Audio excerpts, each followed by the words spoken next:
मैं समय हूँ। मैं आज आपको श्री भागवत महापुराण की कथा सुनाने आया हूँ। मधुकैटभ की उत्पत्ति और भगवान विष्णु के कान के मैल से कैसे उत्पन्न हुए, इसकी कथा विस्तार पूर्वक कहने आया हूँ। ओम श्री गणेशाय नमः। ओम श्री दुर्गायै नमः। सौम्यच्च त्वया प्रमोक्तं सौरयुद्धे महावर्णवे मधुकैटभयोः सार्धं पंचवर्षसहस्रकम्। ऋषिगण बोले, हे सौम्य, आपने मधु और कैटभ के साथ भगवान विष्णु द्वारा महासिंधु में 5000 वर्ष तक युद्ध किए जाने की पहले चर्चा की थी। महावीर संपन्न, किसी से भी पराभूत न होने वाले तथा देवताओं से भी अपराजय वे दोनों दानवों उस एकावर्ण के जल में किस से प्रादुर्भाव हुए। महावीर संपन्न वे असुर क्यों उत्पन्न हुए तथा भगवान के द्वारा उनका वध क्यों किया गया। हे महामते, आप यह परम अद्भुत आख्यान हमको सुनाइए। हम लोग यह कथा सुनने को इच्छुक हैं और आप अति प्रसिद्ध वक्ता हैं। हमारा और आपका यह संपर्क देवयोग से ही हुआ है। मूर्ख के साथ स्थापित किया गया संपर्क विषय भी अधिक अनिष्टकारक होता है और इसके विपरीत विद्वानों का संपर्क पीयूष रस के तुल्य माना गया है। पशु भी जीवन यापन करते हैं, वे भी आहार ग्रहण करते हैं, मलमूत्र आदि का विसर्जन करते हैं और विषयायुक्त होकर इंद्रियजन सुख की अनुभूति करते हैं, किंतु उनमें अच्छे बुरे का लेस मात्र भी ज्ञान नहीं होता तथा वे मोक्ष की प्राप्ति कराने वाले विवेक से भी रहित होते हैं। अतएव उत्तम बातों को सुनने में जो लोग श्रद्धा भाव नहीं रखते, उन्हें पशु तुल्य ही समझकर रखना चाहिए। मृग आदि बहुत से पशु श्रवण सुख का अनुभव करते हैं और कान विहीन सर्प भी ध्वनि सुनकर मुग्ध हो जाते हैं। पांचों ज्ञानेंद्रियों में श्रवणेंद्रियां तथा ज्ञानेंद्रियां दोनों ही शुभ होते हैं, क्योंकि सुनने से वस्तुओं का ज्ञान प्राप्त होता है और देखने से मनोरंजन होता है। हे महाभाग, विद्वानों ने निर्धारित करके कहा है कि सात्विक तथा रजस तथा तमस भेदानुसार श्रवण 3 प्रकार का होता है। वेद शास्त्र आदि का श्रवण सात्विक और साहित्य का श्रवण रजस, युद्ध संबंधी बातों एवं दूसरी निंदा का श्रवण तामस कहा गया है। ज्ञान प्रवान पंडितों द्वारा सात्विक श्रवण के भी उत्तम, मध्य तथा अधम ये 3 प्रकार बताए गए हैं। श्रवण उत्तम मोक्ष की प्राप्ति कराने वाला तथा मध्यम श्रवण स्वर्ग देने वाला तथा अधम श्रवण भोगों की उपलब्धि कराने वाला कहा गया है। विद्वानों ने अच्छी तरह सोच समझकर ऐसा निर्णय किया है। साहित्य भी 3 प्रकार का होता है। जिस साहित्य में स्वकीय 3 प्रकार का होता है, जिस साहित्य में स्वकीय 3 प्रकार का वर्णन होता हो वह उत्तम, जिस साहित्य में वैश्याओं का वर्णन हो वह मध्यम तथा जिस साहित्य में परिस्थिति का वर्णन हो वह अधम साहित्य कहा गया है।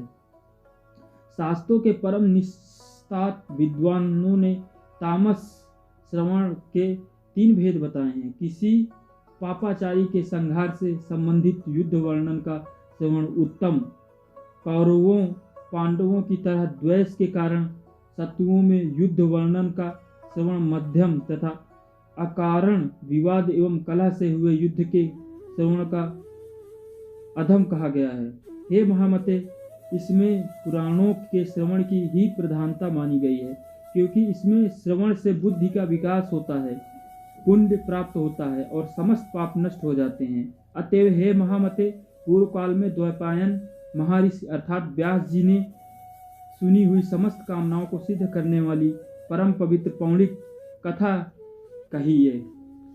उन्होंने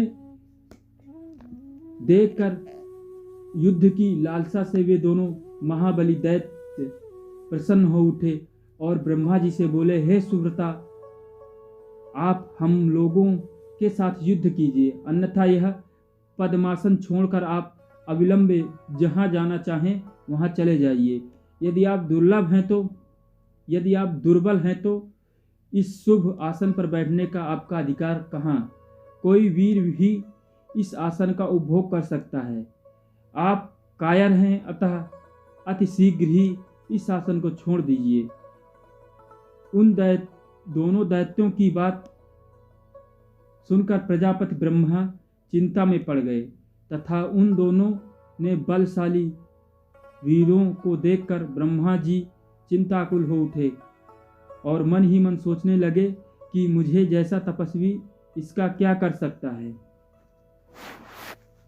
सूत जी बोले, तदंतर उन दोनों वीरों को देखकर सर्व शास्त्र वेदता ब्रह्मा जी साम दान दंड भेद आदि नीतियों के माध्यम से युद्ध की समाप्ति के उपायों को सोचने लगे।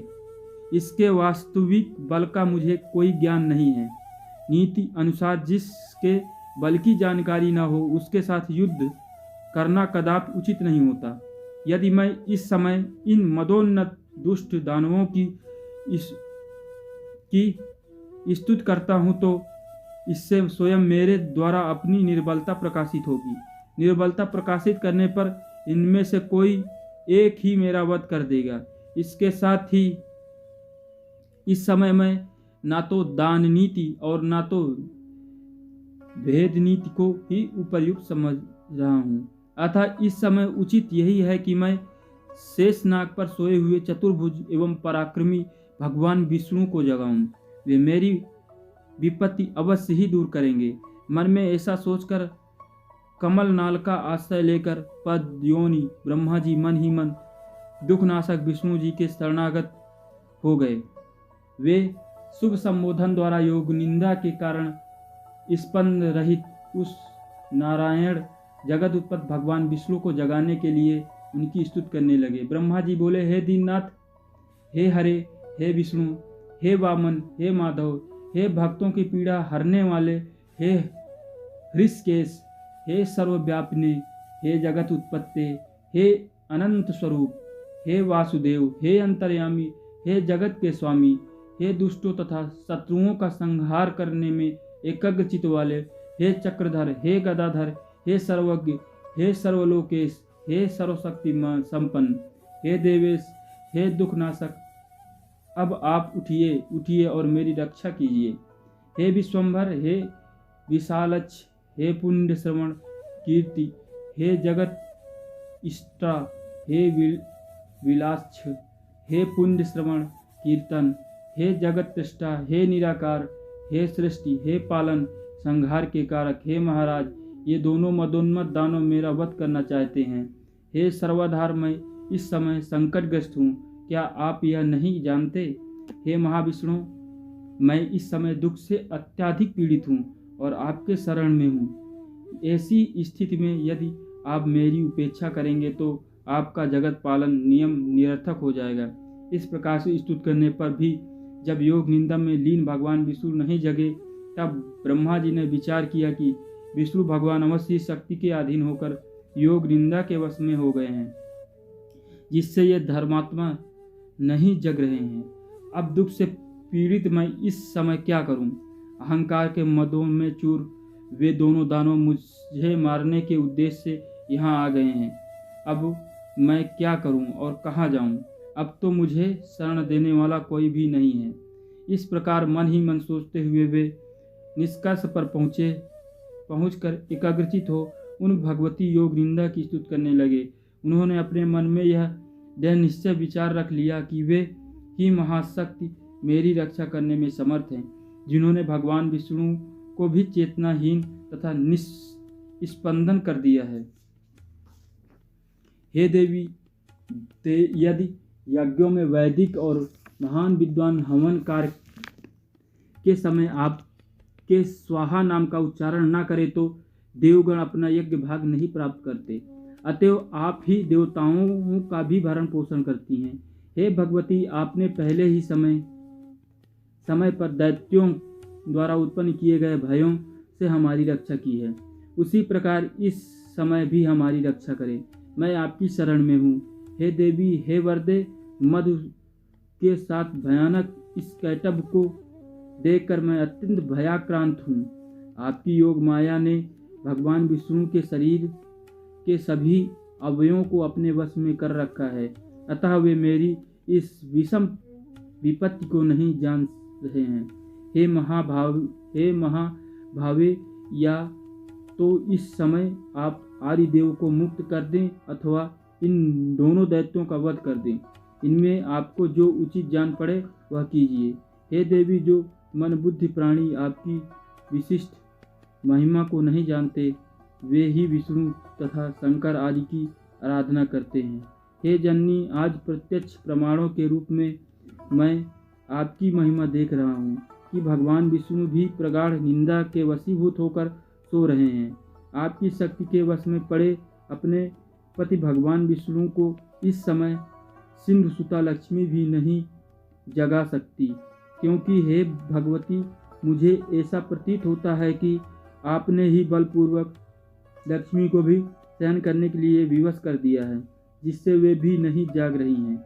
हे देवी, इस संसार में वे ही प्राणी धन्य हैं जो आपके चरणों में भक्ति भाव रखते हैं, अन्य देवताओं की उपासना त्याग कर आपके ध्यान में लीन रहते हैं और आपको ही संपूर्ण कामनाएं पूर्ण करने वाली कामधेनु तथा समस्त लोगों की जननी मानकर आपका भजन करते हैं। बुद्धि, कांति, यश, शुभ, वृद्धि आदि गुणों से इस समय भगवान विष्णु का परित्याग कर कहाँ चले गए। हे भगवती, अतिशय मान वाली आपकी ही शक्तियों से ये भगवान विष्णु इस समय निंदा के वशीभूत हो गए हैं। अखिल प्रभाव वाली आप ही जगत की एकमात्र शक्ति हैं और आपके द्वारा रचा गया सब कुछ आपकी लीला ही है। जैसे कोई नट अपने ही द्वारा निर्मित नाट्यों में अभिनय करता है, उसी प्रकार आप भी अपने ही द्वारा निर्मित मोह जाल में नाना विधि लीलाएं करती हैं। युग के आरंभ में आपने सर्वप्रथम विष्णु का सृजन किया, सबके पालन के लिए उन्होंने निर्मल शक्ति प्रदान की और इस प्रकार समस्त जगत की रक्षा की। उन्हीं भगवान विष्णु को निंदा अभिभूत कर आपने इस समय सुला दिया है। हे अम्बे, आपको जो उचित जान पड़ा है आप निश्चित रूप से वही किया करती हैं। हे भगवती, यदि आप मेरी सृष्टि करके मुझे नष्ट कर देने की इच्छा नहीं रखती तो अपना यह मौन त्याग कर मेरे ऊपर दया कीजिए। हे भवानी, आपने काल रूप इन दिनों दानवों को किस लिए उत्पन्न किया है? कहीं आपने मेरे उपहास के लिए तो ऐसा नहीं किया है। हे भवानी, अब मुझे आपके अद्भुत चरित्र का ज्ञान हो गया है। समस्त जगत की रचना करके आप उसी में स्वेच्छा से विहार करती हैं और पुनः उसे अपने जैसे समाहित कर लेती हैं। उसी समय उसी प्रकार मुझे नष्ट कर देना चाहती हैं, तो इसमें कोई विचित्र बात नहीं है। हे माता, यदि आप यही चाहती हैं तो मेरा वध कर दीजिए। हे जगदम्बिके, मुझे मरण जनित दुख की लेश मात्र भी चिंता नहीं है। हाँ, आपको यह महान कलंक अवश्य लगेगा कि आपने जिसे सर्वप्रथम सृष्टिकर्ता बनाया उसे दैत्य ने मार डाला। हे देवी, आप अब उठिए और अपना अद्भुत रूप धारण कीजिए।